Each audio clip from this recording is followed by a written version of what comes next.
반갑습니다. 복지사입니다. 지금 세계 여러 국가에서 돈을 찍어내고 있습니다. 국내도 이런저런 명목으로 경제 살리기를 위해서 돈을 찍어내고 있긴 하지만 우리나라 화폐가 세계 기축 화폐도 아니고 결국 나라 빚이 될 텐데 개인적으로는 걱정이 좀 크네요. 아무튼 이런 세계적인 경제 위기 추세에 비트코인이 대체 자산으로 주목받지 않을까라는 기대를 하고 있지만 현 시점에서는 세계 경제와 커플링을 이루어서 같이 떨어지고 있는 것으로 보입니다. 비트맥스에서는 자체적으로 리서치를 진행하는 부문이 있는데요. 이 비트맥스 리서치에서는 그 바이러스가 금융시장에 미치는 영향을 분석하는 보고서를 제시하고 있습니다. 이 보고서의 이름은 Inflation is coming, 인플레이션이 오고 있다라는 보고서인데요. 좀 이상하죠? 뉴스 제목에는 분명히 그 바이러스가 금융시장에 미치는 영향이라고 했는데 막상 보고서 제목 보니까 인플레이션에 대한 것인가 라고 생각을 하실 텐데요. 우리나라는 원래 안 좋았지만 미국의 경우를 본다면 금융시장이 상당히 좋았어요. 그러던 와중에 그 바이러스로 인해서 피해를 보고 있는 거죠. 원래 죽어가는데 병 터져서 더 죽고 있는 우리나라랑은 확실히 다릅니다. 알고 계셔야 할 것 같은데요. 우리나라는 바이러스로 안 좋아진 게 아니라 원래 안 좋았어요.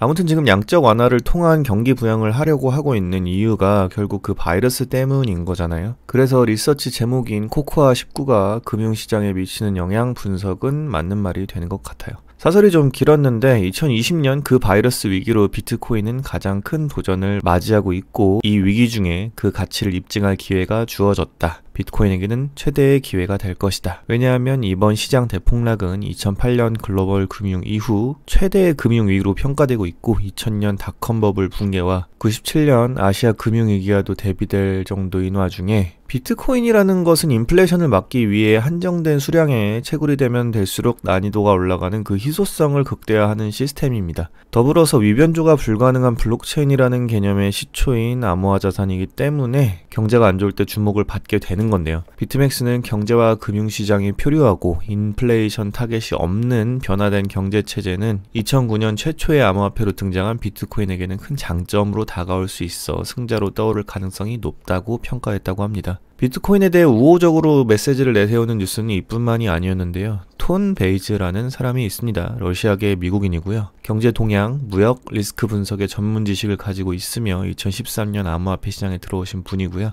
지금은 암호화폐 블록체인 컨설팅, 연구, 컨텐츠 작성 등을 하고 계시는 분이라고 합니다. 주로 코인텔레그래프의 사설을 많이 쓰신다고 하네요. 이분이 오늘 하신 이야기가 비트코인 반감기 전 2,800달러까지 떨어져도 겁낼 것 없다 라고 하셨다고 하는데요. 참 배짱이 오졌습니다. 실제로 이분은 자신의 유튜브 채널에 비트코인 바닥을 2,000달러로 잡고 있다고 주장을 하시는데요. 이 톤 베이즈라는 분의 저 2,800달러 발언을 들었을 때 어떤 분은 분명히 굉장히 빡치는 분도 있으시고 누군가는 제발 말하는 대로 이루어지게 해주세요. 나도 마지막으로 주워보고 싶습니다. 라고 하시는 분들도 있을 겁니다. 그리고 항상 말씀드리지만 암호화 자산이라는 것은 리스크가 굉장히 큰 투자 자산이고 지금은 규제도 제대로 되어 있지 않은 현실이기 때문에 당장 가치가 없는 데이터 쪼가리가 된다고 해도 전혀 이상할 게 없는 건 맞습니다.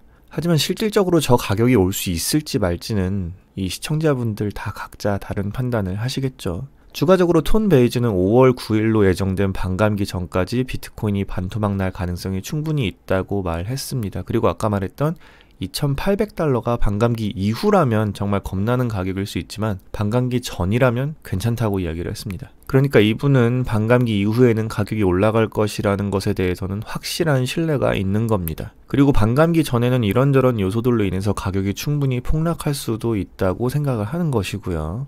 여러분들 중에서도 비트코인 펀더멘탈에 대해서 확실한 믿음이 있으신 분들은 아마 이분과 어느 정도 생각의 결을 같이 하실 것 같아요. 저도 사실 비슷하긴 합니다만. 그리고 실제로 저런 가격이 한 번 더 온다고 하면 기회라고 생각할 수 있겠죠. 향후에 한번 사이클을 타고 이 가격이 다시 온다고 해도 떨어지면 저는 아마 다시 살 것 같습니다. 지금으로서는 그래요. 그에 비해서 비트코인 반감기에 대한 성장 기대가 다소 과장되었다는 이야기도 있습니다. 2018년 암호화폐 하락장을 예견했던 미국의 유명 암호화폐 트레이더이자 상품거래 전문가인 피터 브란트는 편견 없이 비트코인 차트를 본다면 차트를 보는 거죠. 새로운 바닥은 잠재적으로 $1,000 이하라고 말했습니다. 그리고 많은 사람들이 기대하는 비트코인 반감기가 가격에 미치는 영향은 크지 않다고 확신을 하고 있습니다. 근데 또 다른 네티즌들은 이에 대해서 반발을 하는 게 채굴자들이 매일 판매하는 공급량은 2분의 1로 줄어드는데 구매 수요는 지금과 동일하거나 더욱 늘어나면 늘어날 것이기 때문에 가격 인상에 분명히 힘을 받게 될 것이다 라는 의견도 있습니다. 이곳저곳에서 비트코인 낙관론자와 비관론자들의 의견이 대립을 하고 있는 모습입니다. 가격에 대해서 이야기를 한다면 저는 항상 말씀드리지만 어떻게 해도 결국 5대5 확률입니다. 가까운 미래의 가격에 대해서는 제가 트레이딩을 좀 소극적으로 하고 스윙의 입장에서 주로 보는 편이기 때문에 사실 엄청나게 예민하게 받아들이고 있지는 않습니다. 다만 먼 미래에 어떻게 될지에 대해서는 저도 굉장히 궁금하고 그렇기 때문에 여러 정보들을 접하면서 더욱 나은 판단을 하려고 노력을 하는 것일 뿐입니다.